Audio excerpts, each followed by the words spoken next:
Muy buenas y bienvenidos. Hoy vamos a desgranar una de las herramientas más potentes que existen a la hora de escribir. Vamos a hablar de una emoción que, si se sabe usar bien, puede convertirse en el auténtico corazón que bombea vida a toda una historia. Para empezar, lancemos una pregunta que en el fondo todo el que cuenta una historia se tiene que hacer. ¿Qué es lo que de verdad empuja a un personaje a la acción? ¿Qué le hace cambiar, arriesgarlo absolutamente todo? Y la respuesta, claro, está en las emociones. A ver, todos los días sentimos alegría, tristeza, placer, soledad, son el pan de cada día. Y son precisamente esas emociones las que dan vida a un relato y hacen que conectemos de verdad con los personajes.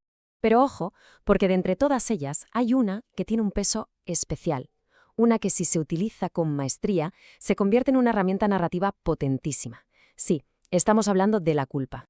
A ver, la culpa no es solo estar triste o arrepentirse de algo, no. Va mucho más allá.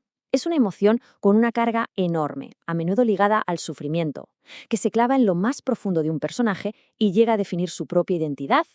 Y aquí es donde vemos la gran diferencia. Fijaos, muchas emociones son como una ráfaga, ¿no? Son pasajeras, una reacción a algo que pasa afuera.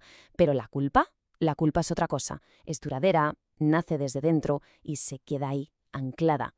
Vas a formar parte de quién es esa persona. No es algo que le sucede, es algo en lo que se convierte. Venga, vamos a ver esto en acción con un ejemplo que es, bueno, es brillante. Nos vamos a la película de 2010, El hombre sin pasado. Aquí tenemos al prota, Taesik. Es un exagente especial, pero ahora vive completamente aislado, encerrado en sí mismo en una pequeña casa de empeños. Su única conexión con el mundo exterior es una niña, Somi, que vive al lado. Y entonces secuestran a la niña. Una red de tráfico de órganos se la lleva. Y Taesik se convierte en una auténtica máquina de matar para rescatarla, arriesgando su vida a cada segundo. Y aquí viene la gran pregunta. ¿Por qué? ¿Qué le lleva a hacer algo tan extremo por una niña que, en realidad, apenas conoce? Pues la respuesta es que tiene dentro un cóctel potentísimo de culpa. Fijaos, hay dos capas. Por un lado, una culpa antigua, la muerte de su familia, que lo carcome por dentro. Y por otro, una culpa nueva, recién hecha, por no haber ayudado a Somi justo antes del secuestro. La mezcla de las dos es una bomba. Se convierte en una fuerza que lo arrastra, una deuda que siente que tiene que pagar, cueste lo que cueste. Vale, y ahora viene lo interesante para quienes escribimos historias. ¿Cómo podemos usar esto? ¿Cómo se aprovecha una emoción tan compleja para construir un relato? Es que la culpa es básicamente el motor que le da al personaje su porqué más profundo e innegociable.